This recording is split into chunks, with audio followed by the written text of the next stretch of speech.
محمد یوسف طارقامی نے کہا ہے کہ اقوام متحدہ کی مداخلت کے باوجود رفح کے خلاف مظالم جاری ہیں۔ امریکہ جیسی سپریم پاور بھی خاموش ہے۔ انہوں نے مرکزی حکومت سے درخواست کی ہے کہ وہ اس قتل عام کو روکنے کے لیے کچھ اقدامات کریں۔ طارقامی نے کہا کہ FIR، گرفتاریاں اور کشمیر کے لیڈروں پر اندھا دھند حملے وہ چیزیں ہیں جن پر کام کرنے کی ضرورت ہے۔ طارقامی نے دہشت گردوں کے رشتہ داروں کو نوکری نہ دینے سے متعلق مرکز کے بیان پر بھی سوال اٹھائے۔ انہوں نے کہا کہ ایسا پہلے کبھی نہیں ہوا۔ طارقامی نے کہا کہ اب ان کے پاس انتخابی میدان میں کہنے کے لیے کچھ نہیں ہے، اس لیے وہ ایسے خیالات لے کر آ رہے ہیں۔ اس کے معاشرے پر منفی اثرات مرتب ہوتے ہیں۔ طارقامی نے کہا کہ محبوبہ کے خلاف کیس درج کرنا، ان کے پارٹی کے کارکنوں کو حراست میں لینا مسئلے کا کوئی حل نہیں ہے۔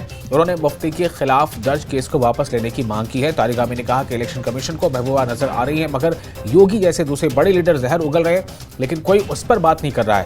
ایک FIR بھی نہیں ہے، یہ یوسف طارقامی کا کہنا تھا۔ ہمارا کنسرن ہے جو سچویشن بن رہی ہے فلسطین میں، جو اسرائیل نے تباہ کن پالیسیاں جاری رکھی ہیں، عام لوگوں کا مسکر، قتل عام، اور پھر ابھی بین الاقوامی کنڈمنیشن کے باوجود رفح پر ان کی بمباری جاری ہے، جس کے نتیجے میں کافی لوگ مارے گئے۔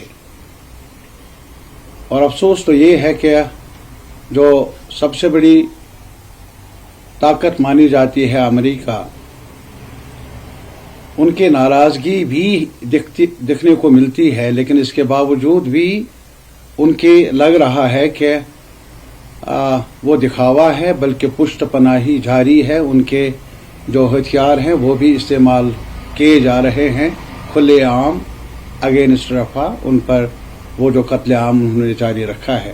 تو اس وجہ سے ہمارا مطالبہ ہے گورنمنٹ آف انڈیا سے، اور اس کے علاوہ مطالبہ ہے، گزارش ہے ڈیموکریٹک فورسز آف انڈیا سے کہ وہ ایک ساتھ مل کر آواز اٹھائے اس بربریت کے خلاف۔